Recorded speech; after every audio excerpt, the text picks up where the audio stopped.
Bonjour tout le monde, j'espère que vous allez toutes et tous bien. Je vais faire une vidéo tout à fait particulière aujourd'hui. Je vais vous parler non seulement de l'âme, des éveils spirituels qui sont en train de se produire depuis un certain temps maintenant avec une forte intensité, de grandes prises de conscience et surtout de la souveraineté. Parce que c'est de là que tout part et c'est pour ça que ça part de l'intérieur. Je vous parlerai également de la mondialisation, de l'élite mondiale. Je vais vous parler également de l'industrialisation et de comment et pourquoi beaucoup de personnes maintenant commencent à ouvrir les yeux et de quelle manière nous pouvons sur plus ou moins long terme, parce qu'on va pas se mentir, ça se fait pas en un claquement de doigts et en 5 ans, d'accord, c'est pas possible, c'est vraiment impossible. Mais comment retrouver une souveraineté intérieure, une souveraineté à tout niveau dans nos propres vies. L'être humain est interdépendant aux autres êtres humains. D'accord? L'être humain est un être qui est dépendant de son propre parent, de sa mère. Si une femme qui accouche laisse son bébé à l'abandon sans aucune ressource, mais vraiment, enfin par exemple dans la rue, cet enfant va simplement mourir. Il ne peut pas en aucun cas se débrouiller tout seul. Ça lui est impossible. Donc l'être humain a une peur biologique innée de l'abandon et va fournir un certain nombre d'efforts pour pouvoir s'adapter à ses parents, à l'école, à la société. Et suivant la manière dont la société le formate, eh ben, il finit par se perdre en chemin. Pourquoi il y a tant d'éveil spirituel? L'éveil spirituel, c'est pas quelque chose de perché. On va parler pragmatisme ici. L'éveil spirituel, c'est comment je m'éveille à ma propre conscience.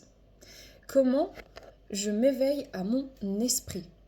Qu'est-ce que mon esprit me transmet? Parce que la grande force de l'être humain, c'est sa force d'esprit. Avec sa force d'esprit, il va pouvoir mettre en pratique, penser, créer quelque chose. Et, pardon, si ce mode de pensée, il est atteint, qu'il n'est plus libre, qu'il est enfermé, qu'il est conditionné, qu'il est dans des peurs sans cesse, il ne peut plus produire. Vous avez probablement tous vécu un moment difficile, dramatique, violent, traumatisant. À ce moment-là, le corps, il se met en alerte. Et vous ne pouvez pas penser. Vous ne pouvez pas penser rationnellement.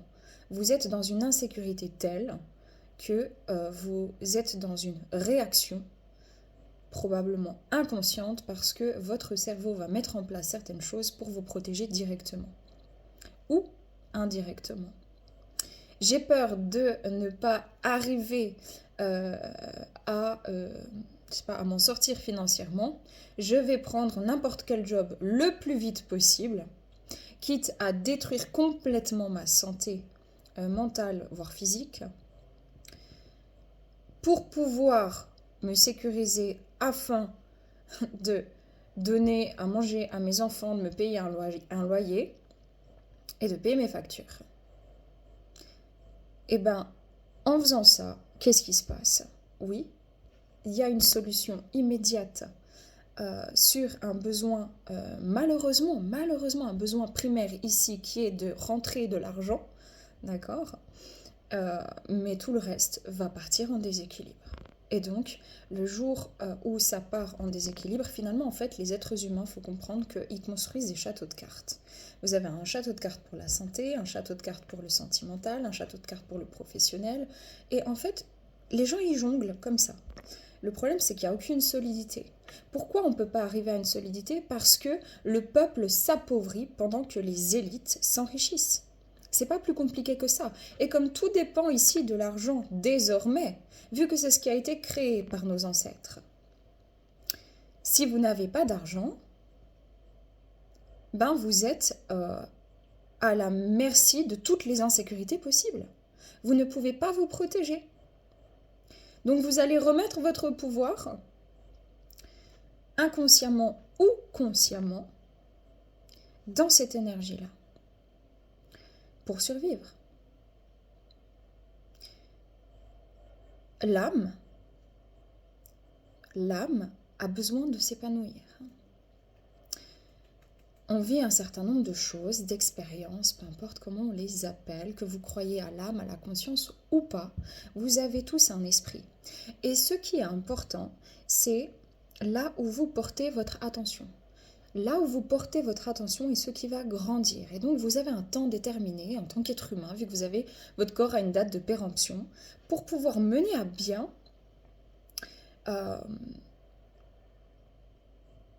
tous vos potentiels de l'esprit dans la création de votre vie. Et cette productivité-là, elle est extraordinaire à l'être humain. Le problème, c'est que l'être humain n'est plus souverain. Donc, les éveils spirituels mènent l'être humain, en général de manière assez brutale, dans une déconstruction totale de sa manière de percevoir le monde, parce que c'est comme les couleurs. Hein. Nous, on perçoit du violet, par exemple, mais en réalité, la couleur violette n'existe pas. Elle n'existe pas. C'est des reflets de bleu et de rouge. Nous pouvons voir les couleurs bleues et rouges comme le violet, mais les couleurs bleues et rouges existent. Le violet est une synthèse, finalement, de du bleu et du rouge. Mais pour nous, le violet existe. Les chats voient des choses que nous ne voyons pas. Certains insectes voient tous les ultraviolets. Nous, pas. Nous percevons le monde tel que nous avons appris à le percevoir. Et nous percevons le monde sur la propre perception de nos ancêtres. Mais tous autant que nous sommes, nous sentons que quelque chose ne joue pas et que ça fait bien longtemps. L'être vivant, ok, pas l'être humain, l'être vivant, humains, végétaux, la terre, les animaux, sont des êtres autonomes et interdépendants.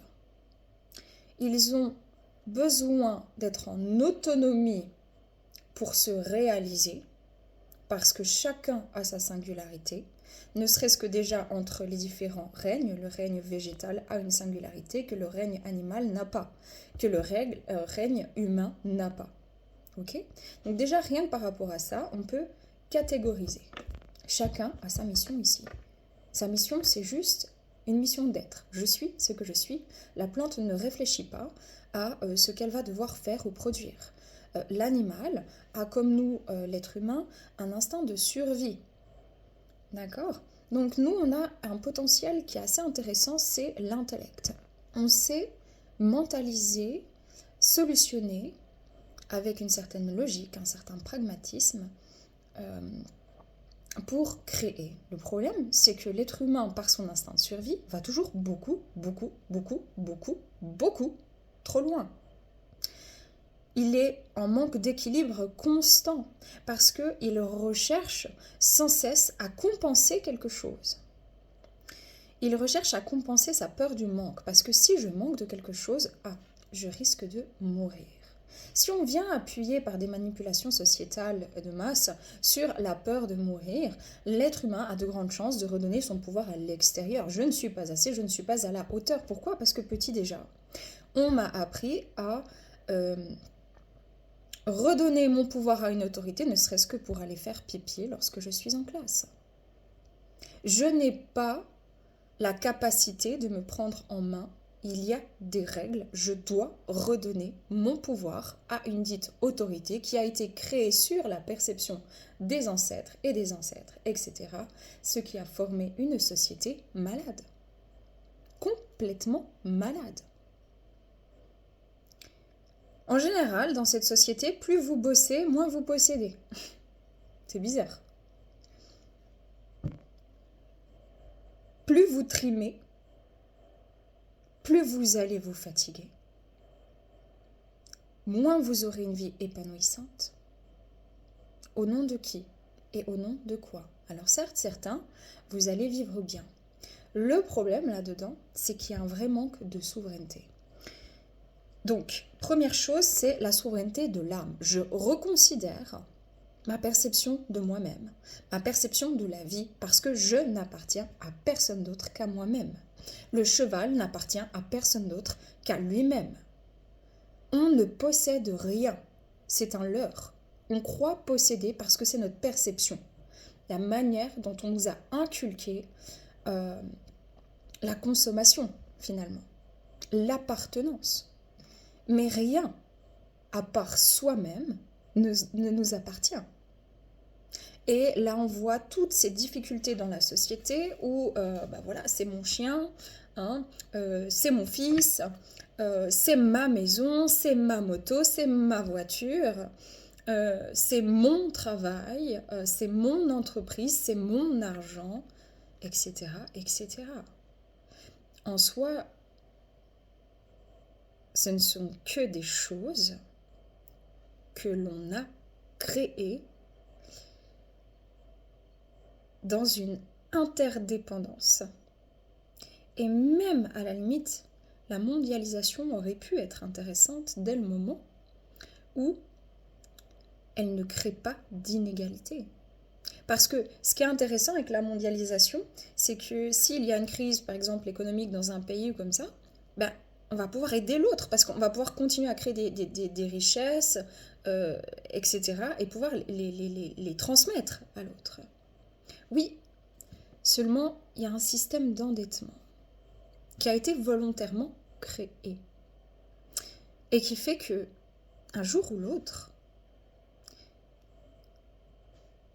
il n'y a plus de souveraineté.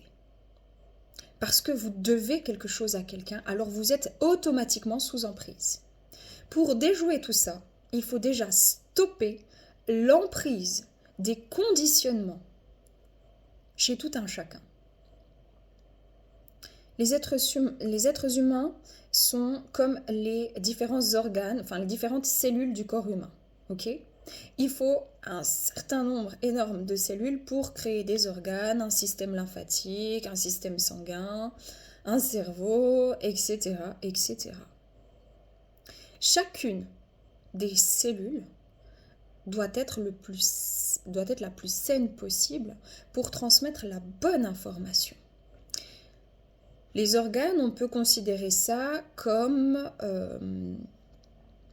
les atomes peut-être, les atomes, hein, les débuts des organes. En gros, on va considérer ça comme des régions. Ok ? Il y a des régions. Ça, c'est les organes et les atomes, c'est par exemple le parti politique, ça peut être toutes ces choses-là qui composent, entre guillemets, qui composent nos sociétés. Ça veut dire qu'il y a des cellules, des atomes, et on a des organes.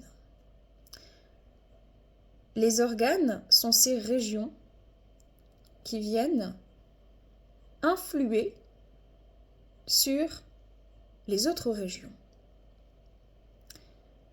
Les pays qui viennent influer sur les autres pays.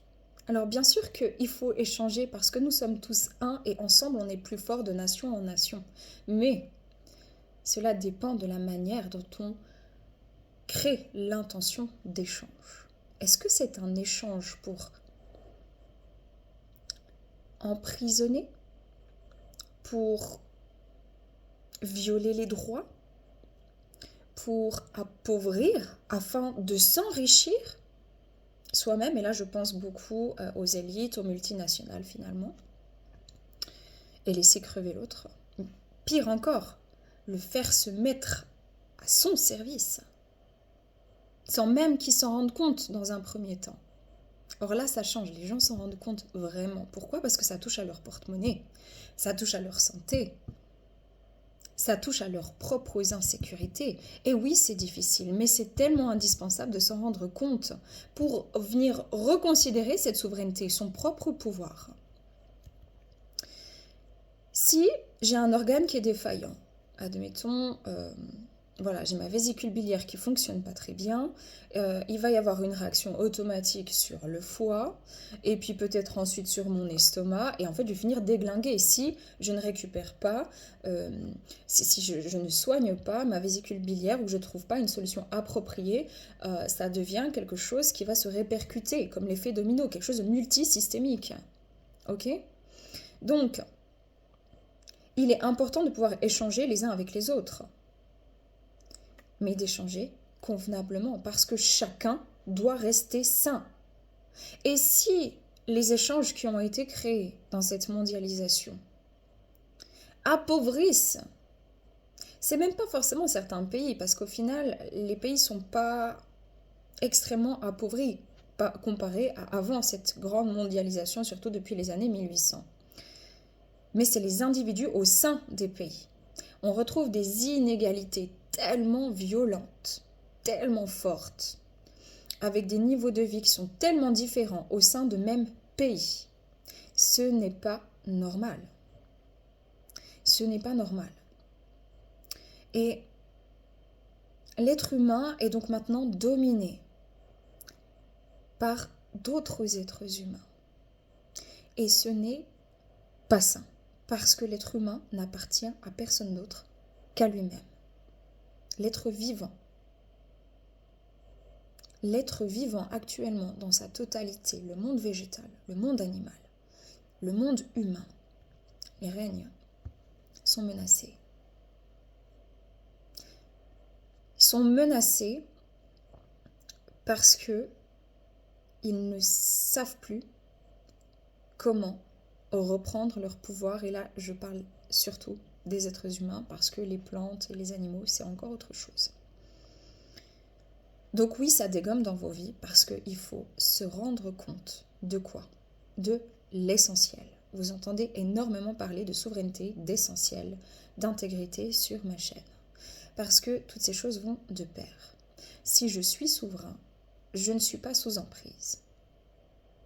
Si je ne suis pas sous emprise, je suis intègre. Et surtout, je reconnais mes besoins. J'ai besoin d'apprendre à me respecter pour me faire respecter ensuite par l'extérieur. Et donc pour créer une nouvelle dynamique, parce que c'est grâce à toutes les cellules qu'on réinforme le corps. Une seule cellule malade peut entraîner tout le système avec. Une seule cellule saine peut aussi venir modifier tout le système dans l'autre sens. Alors, pour en venir justement au mondialisme et au capitalisme, en résumé, ça aurait pu être très très bien et très très sain suivant les intentions. Mais le problème, c'est que les intentions sont purement égoïstes, égocentriques et malsaines. Tout simplement malsaines. La mondialisation, c'est l'échange financier, économique, culturel et humain. Ça veut dire que en développant les nouvelles technologies, il y a eu une très très grande accélération de l'industrialisation dans les années 1800. Mais déjà avant, avec les conquêtes par exemple de l'Amérique, avec les colonisations, avec les premiers transports maritimes, et puis ensuite avec le chemin de fer, etc., etc. Le mondialisme touche à tous les secteurs importants. Il touche au secteur de la société, à la géographie parce qu'il modifie nos cartes, d'accord? Il touche à la culture, et c'est là où on voit que c'était chouette d'échanger des cultures. C'est comme des gens, hein, on repart à l'échelle de humain. Moi j'ai ça à t'apporter, toi qu'est-ce que tu as à m'apporter? C'est hyper intéressant. Le problème, c'est qu'il y a une dominance sur certaines cultures et d'autres qui s'en vont, qui s'effacent. Et puis, on a quand même 3 pôles très importants dans le mondialisme. On a l'Europe, l'Amérique, surtout l'Amérique du Nord, et l'Asie. Et donc, ces 3 pôles qui sont les pionniers, les piliers de beaucoup du capitalisme, quelque part.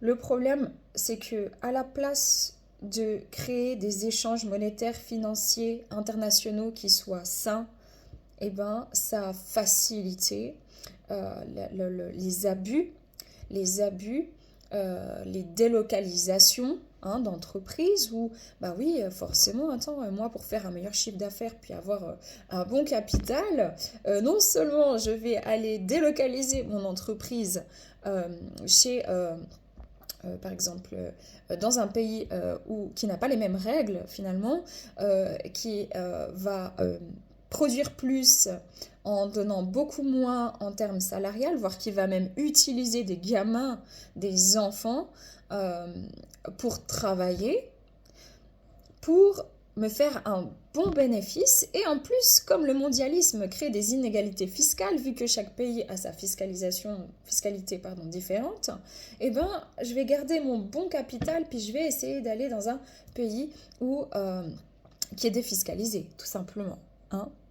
Donc, à la place de céder, on est en train, depuis bien longtemps et surtout depuis les années 1980, de créer des inégalités sociétales, sociales, de créer de la déforestation. Donc ça vient modifier l'environnement et c'est en train de,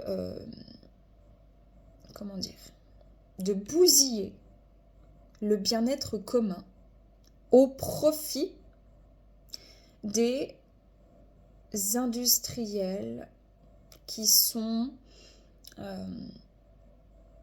les multinationales, etc. L'élite mondiale. Les petites et moyennes entreprises, les petits et les moyens commerces, pour pouvoir réussir à survivre, doivent soit eux également, pour le coup, se délocaliser, c'est le serpent qui se mange la queue, ou mettre la clé sous la porte. Pourquoi ça se passe comme ça? Simplement parce que la mondialisation crée des interdépendances dans le monde entier. Et les différentes nations ont des besoins spécifiques à remplir, que c'est leur voisin qui va pouvoir les remplir. Seulement, à la place d'en rester là, tout simplement, puis de se dire, ah ben tiens, effectivement, cette personne a cette matière première, enfin ce pays, et peut produire, et moi je peux l'acheter, et en revanche, ben moi, peut-être que je suis très fort dans le saumon, dans le poisson, puis je peux l'exporter, et que ça reste sain, parce que personne n'empiète sur personne. Le foie se prend pas pour un rein, et le rein ne se prend pas pour l'estomac, ok? Bah, le problème, c'est que ça n'a pas marché comme ça. Tout est allé dans la surcharge. C'est pour ça qu'on se retrouve avec une migration aujourd'hui de masse, des concurrences qui créent des disharmonies. Là où ça aurait pu être sain, c'est en train de créer tout l'inverse. Oui, ben parce que les produits, on produit presque tous les mêmes. C'est la course à qui va produire la prochaine technologie qui va être utilisée par le monde entier pour avoir le monopole. À la place d'avoir un téléphone portable, il y en a je ne sais pas combien. À la place d'avoir un réseau de télécommunications, il y en a je ne sais pas combien. À la place d'avoir un type de voiture, il faut avoir la dernière technologie. Pourquoi? Parce que si je produis plus, à moindre coût, j'ai plus de capital et je m'enrichis, pendant que les autres s'appauvrissent. Donc ça crée des concurrences complètement déloyale. La mondialisation est une conséquence économique du libre-échange, finalement. D'accord? Le rapport de libre-échange, il est venu accélérer, créer cette mondialisation. C'était Adam Smith au XVIIIe siècle qui pensait que l'ensemble des intérêts, comment on dit déjà, égoïstes, menait à l'intérêt de tous. Plus je suis égoïste et que j'ai un intérêt à faire quelque chose pour moi, plus ça va donner de l'intérêt pour tout le monde. Il pensait que si moi je peux produire ça, l'autre il peut produire ça, ben tant mieux, parce que comme ça, si moi je peux produire, si moi j'ai pas d'intérêt à produire mais que je peux acheter, ben j'achèterai moins cher. ce monsieur-ci, Smith, Smith, pardon, lui pensait que pour être efficace, le marché économique devait être le plus large possible. Le problème, c'est que ça a créé un marché mondial qui aujourd'hui dicte ses règles. Pourquoi? Parce que les nations ont abandonné leur propre contrôle sur quoi? Sur leurs frontières. Donc il y a des immigrations extrêmement massives. Et sur leurs économies nationales au profit de l'économie mondiale.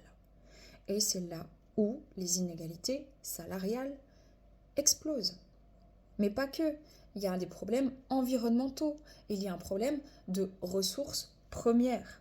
Donc ce système-là, il profite à qui? Il profite à ceux qui produisent des nouvelles technologies. Et là, rien de complotiste, mais rien. C'est juste un état de fait. Plus vous produisez, plus vous avez le monopole. Plus vous créez des nouvelles technologies, plus vous avez le monopole de demain. Les multinationales se sont délocalisées vers les années 1990. Et le problème, c'est que le développement technologique, il découle directement de notre pouvoir d'achat. Et comme les multinationales se sont délocalisées dans des pays avec des salaires très très bas, notre pouvoir d'achat ici, quand on est, on va dire, quelqu'un de la société, on va dire moyenne, il est en constante diminution.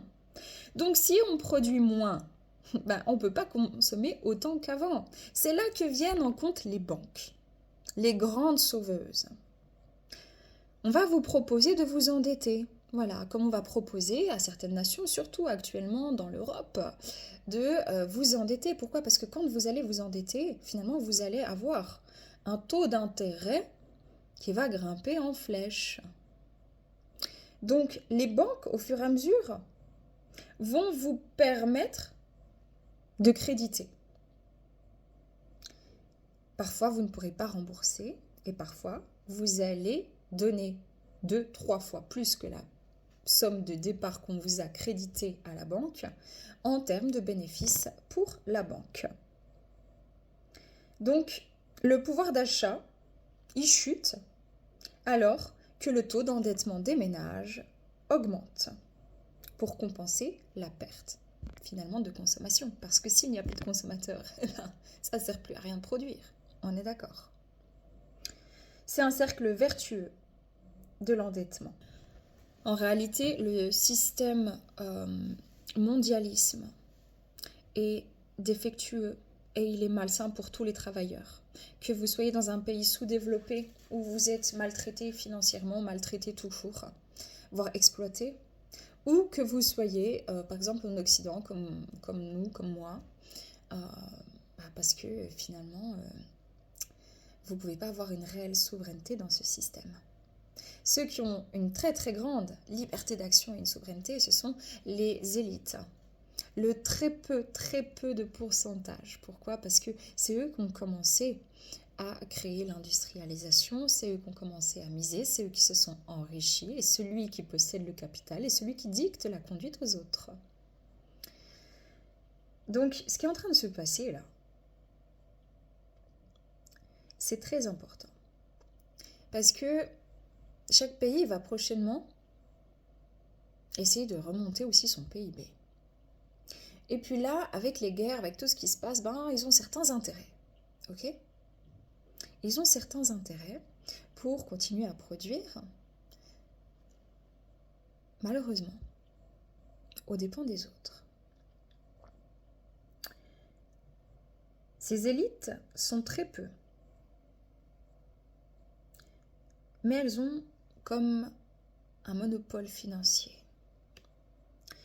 On les appelle les oligarques, l'oligarchie.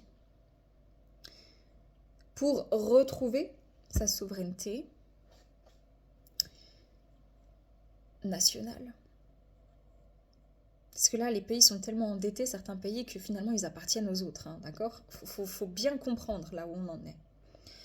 Eh ben, il faut changer le système. C'est pas en claquant dans les doigts qu'on y arrive. C'est pas en se disant, bah, demain, je consomme plus dans les supermarchés, parce que vous êtes dans la merde. Vous avez besoin aujourd'hui du supermarché parce qu'on vous a créé ce besoin qui n'était pas le vôtre au début. Donc, ce dont vous avez réellement besoin, c'est de revenir à une indépendance maximale.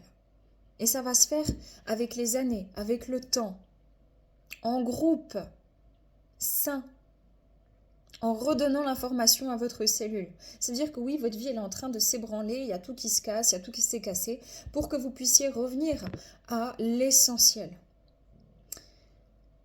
Votre souveraineté. Pour ensuite créer tous ensemble, nous, autant que nous sommes, une société différente, plus souveraine. L'OMS, l'ONU, tout ça, c'est issu par exemple du mondialisme. D'accord? Le cinéma, hein, on connaît très très bien la réputation du cinéma américain. Voilà, c'est issu du mondialisme, le wokisme aussi.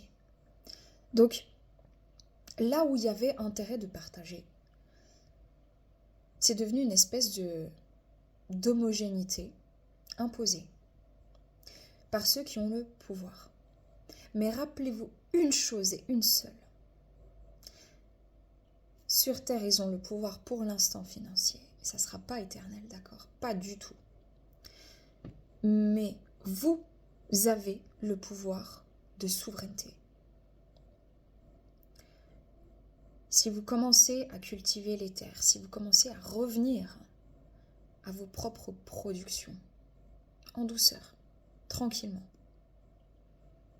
vous êtes déjà en train de récupérer une partie du capital humain. Et oui, parce que maintenant, c'est ça, c'est du capital humain, c'est plus un capital. C'est comme si l'humain est l'esclave moderne. Ok? Lui, il s'appauvrit. C'est un cercle vertueux. On passe, c'est que du crédit de pays en pays presque. Hein. C'est une catastrophe. Hein. Donc s'il n'y a pas de souveraineté pour l'instant financière, ça veut dire qu'il n'y a pas de souveraineté politique, ça veut dire qu'il n'y a pas de souveraineté sanitaire, ça veut dire etc. etc. Et donc pour venir à ça, bah, il faut commencer par vous-même, dans votre vie. Votre propre manière de percevoir le monde, de vous percevoir vous-même et de revenir à un état de souveraineté. C'est je suis, j'existe, j'ai le droit. Et j'arrête de savoir quelles sont que mes obligations, mais je commence aussi à prendre mes droits. Et mon droit primitif, c'est l'existence, le respect, l'amour et la santé. Et ce n'est pas à qui que ce soit d'autre ou à quoi que ce soit d'autre de décider pour vous. Et voilà ce qui se passe dans l'humanité. Il fallait que l'humanité rentre à l'intérieur, reconnecte au côté féminin, sensitif et émotionnel pour commencer à repenser les anciens schémas.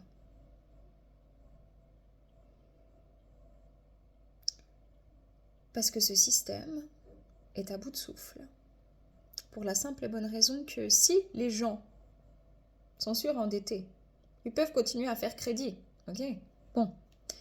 Mais il y a un moment donné, ils ne pourront plus consommer parce qu'on ne peut pas faire crédit éternellement. Donc à un moment donné, ça se stoppe. Donc qu'est-ce que ces élites vont essayer de créer? Eh bien, une soumission des peuples avec leur accord. Pour transitionner sur une autre forme peut-être de capitalisme, en lien avec la technologie. Je n'ai pas de vérité, d'accord? Moi, je ne suis pas une experte dans le domaine. J'ai certaines choses qui sont médiumniques et d'autres choses, c'est ma personne. Vous prenez que si ça résonne. Mais une chose est claire. Il ne s'agit pas juste de regarder des guidances ou d'apprendre à ci ou d'apprendre à ça. Non, non. Il s'agit d'être soi-même, souverain, dans ses relations, dans sa relation à soi-même. Et de créer des systèmes de pensée différents, de les proposer, sans vouloir écraser l'autre dans une concurrence, donc qui fera bien, qui fera mieux, pour avoir le monopole, un meilleur capital, pour aller se défiscaliser je ne sais où, pendant que les personnes, par exemple les Chinois se tuent au travail, que les enfants y bossent, qu'on a pillé toutes les ressources, euh, je sais pas moi, en Afrique, et puis dans les pays, dans le Moyen-Orient, et puis, oh bon, bah si c'est l'autre qui se prend des bombes, c'est pas grave, c'est pas sur ma tête, hein, mais vous rigolez, c'est incroyable, on est tous ensemble. Mais faut pas comprendre, c'est un système de valeurs inversé, hein, le mondialisme. Hein, parce que le mondialisme, on pourrait vous dire, oui, mais on fait tout ensemble, justement. On partage, machin, c'est libre-échange, on partage des capitaux, on partage une économie, on partage les finances, etc. Oui, bon. Mais encore une fois, ça vient de l'intention. Donc l'intention pure d'un être humain qui n'est pas complètement conditionné et abruti, franchement abruti, c'est un être humain qui va considérer l'autre comme étant euh, une partie de lui qui peut lui offrir encore autre chose. Mais il ne s'oublie pas non plus dans ce que lui peut lui apporter et inversement. Ça veut dire que c'est un échange équilibré, sain et serein dans le partage. Et donc si quelqu'un se prend une bombe, on est tous responsables. On est tous responsables de nos propres dysfonctionnements à travailler.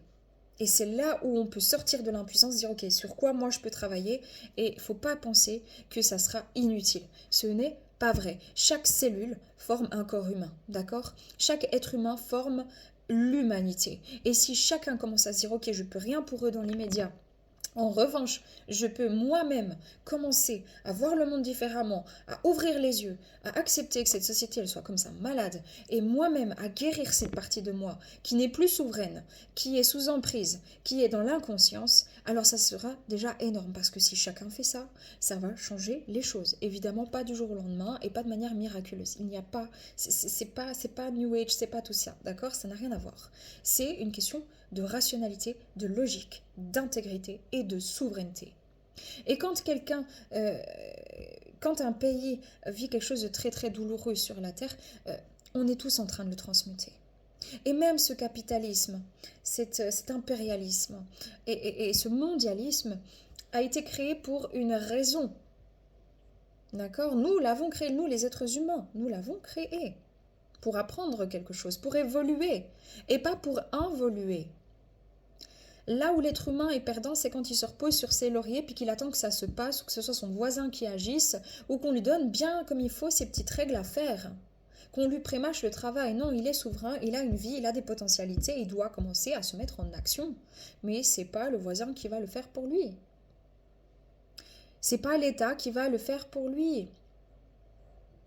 Parce que quand vous pensez ça, demandez-vous à qui profite tout ça. À qui profite tout ça? Chacun peut faire quelque chose sur les prochaines années. Les choses vont commencer vraiment à se modifier. Mais il faut que chacun, maintenant, accède à cette souveraineté pour créer un nouveau système de valeurs. Parce que celui-ci, il se mord la queue. Il est extrêmement dangereux sur du long terme. Parce qu'il appauvrit plus que ce qu'il n'enrichit dans les pays. Ensuite, on va regarder de pays en pays, on peut se dire oui, mais ça a évolué pour ce pays. Puis là, bon, au moins, ça n'a pas évolué, mais par contre, ça s'est pas dégradé le niveau de vie. Bah oui, parce ils regardent par rapport. Quand vous avez des gens qui ont des milliards et puis des gens qui ont très, très, très, très peu, bah, ils vont faire une moyenne. Puis ils vont dire, mais non, ce pays va plus ou moins bien. Il est en train d'évoluer grâce au mondialisme. Faux. Le pays en soi, mais le pays est représenté par 1% d'élite, quoi. Non. Qui sont super, super, super riches. C'est pas l'argent le problème. C'est les intérêts déloyaux, égoïstes et impunis. Le jour où les politiques auront pas grand-chose, ils seront traités comme des personnes comme moi, lambda. Ils n'auront pas des salaires à vie. Je sais pas exactement comment ça se passe, mais vous voyez le kiff, le truc, ok? Et des salaires mirobolants, pas possible, incroyables. Et puis ensuite, oui, bah tu restes dans l'état, hein, t'as fait de la merde, c'est pas grave, on aime bien. Parce qu'on peut te faire chanter après, hein? C'est intéressant, hein? Donc, qu'est-ce qui se passe? Eh ben, si ces gens-là ne sont pas vénérés socialement, au niveau de leur salaire, etc. Je vous garantis que le monde y change. Mais je vous garantis que les nations, elles changent. Mais je vous le garantis. Mettez quelqu'un, le politique, le président, ou je ne sais qui, certes on peut lui mettre des gardes du corps vu qu'il dirige un pays, mais comme quelqu'un de lambda ou quelqu'un, un ermite quelque part, je vous garantis qu'ils ne vont pas se bousculer au portillon pour diriger un pays. Mais là au moins on sera sûr. Là au moins on sera sûr des intérêts. Le peuple, et pas soi-même. C'est pareil à l'école. J'ai vu un reportage là sur la chaîne Toscin, Toscin, attention, âme sensible, s'abstenir est interdit au moins de 18 ans, hein. Avec le prix Goncourt, ou je sais plus quoi, du livre là en France. C'est monstrueux. Allez voir cette vidéo sur Toscin. Ils ont fait lire des livres porno à des gosses. Mais franchement, le truc trash, dégueulasse. Voilà, et il y a tout un truc avec l'éducation nationale, quoi. Non, mais c'est un truc de fou. Donc là aussi, est-ce que ça sert les intérêts des enfants? Quels intérêts ça sert? Quels intérêts ça sert? Ces gens se sont infiltrés dans tous les domaines politiques, financiers, économiques, sanitaires et l'école et les médias. Les enfants sont la priorité. Nos enfants sont le monde de demain. Pourquoi cherchent-ils comme ça? À leur mettre des choses aussi dégueulasses et violentes dans la tête. À qui servent ces intérêts-là? Pas aux enfants, pas aux parents. Mais si vous démissionnez, parce que oui, c'est injuste que l'école se comporte comme ça, que les États ne prennent pas en considération des choses importantes. Mais si vous abandonnez, vous les laissez gagner.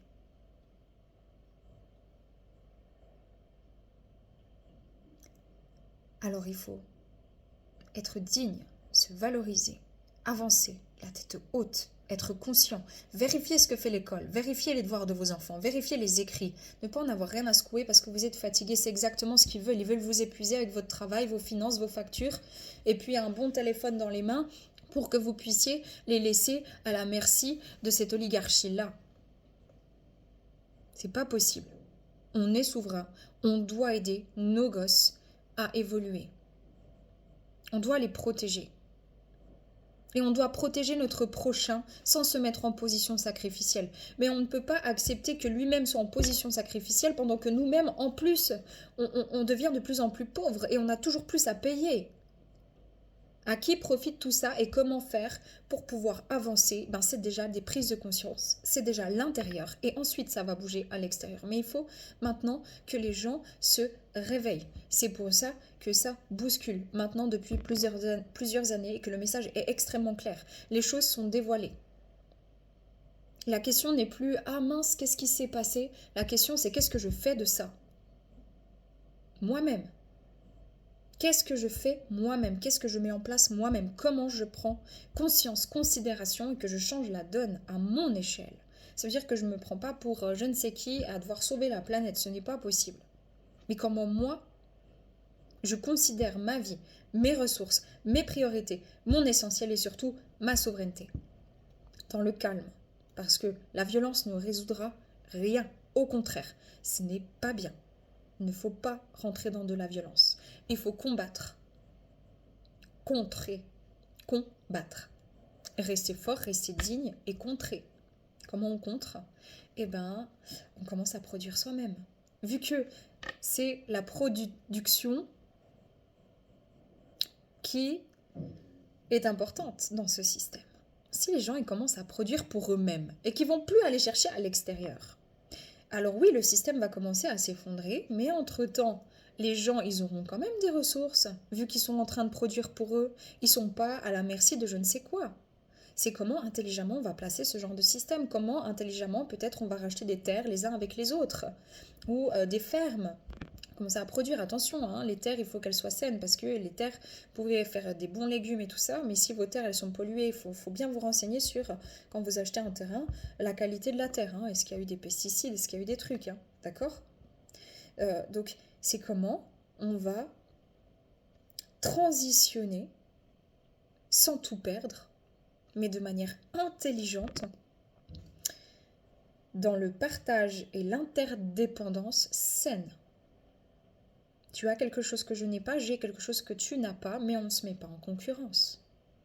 On le fait ensemble. On produit ensemble.